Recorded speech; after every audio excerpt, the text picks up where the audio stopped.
What is going on, ladies and gentlemen? It is your boy Flows and Delaney on Twitter. Of course, I am one half of the 79th Highlands podcast with my brother Scott, both credentialed Bears reporters, co-owners, co-CEOs of Barbers Chair Network. And today, I am bringing you the first installment of Is He a Guy? Is He a Guy, of course, is almost as simple as it can be. I am going to take three players who are at three different levels within the week. Basically, this person is excelling, this person is not excelling, this person may be the person. So that's going to look like three tier levels. One, you have he's a guy. He's a guy goes to the person who excelled this week, looked incredible, and is the guy for the week. Second, he may be a guy. He may be a guy is a person who is expanding, who is getting better, but we don't know yet. And the third and final, and the unfortunate, he's not a guy. Someone who just straight up sucks ass. So, without further ado, our first one is Kirk Cousins. Now, I hear you looking. I hear you listening. And you're thinking, Kirk Cousins.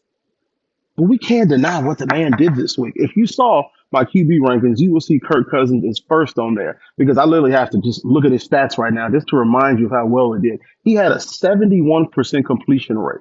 He had 4 touchdowns, 364 yards. It was a spectacular play for him. Now, of course, you can say, well, what about the wins? What about this and that? But he played phenomenally, and you got to give it up for him for being the guy. He's the guy of the week.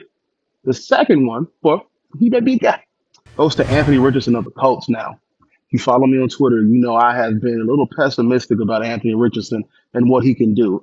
But I can't deny that he looked good, even in his limited playing time today, last week. He was 6 of 10. 6 of 10, of course, is solid around league average, but he also rushed for 35 yards, almost 11 yards per rush with 2 touchdowns. And just in general, I like the way he's starting to ease into the offense. The coaches around him are doing what they can to let him excel. And he may be a guy. Now, last and unfortunately least, he's not a guy. It's got to go to Zach Wilson. Zach Wilson was putrid. 12 of 27, 170 yards, 1 passing touchdown, and 3 interceptions. It's unfortunate. He seems like he's a nice kid, but he's just not a guy. He's not a guy. He's not getting it done. And it seems like he has had opportunities to prove himself. Of course, now he's going to be thrust into the spotlight even more because Aaron Rodgers is out for the year with an injury, but he's not a guy. And if Jets want to salvage this season, you probably got to find someone else, another person who may not be a guy either. But anyway, it's your boy Flows. I will bring you this every single week. Of course, I will be live and direct from my own job about who's a guy. I'll catch you then.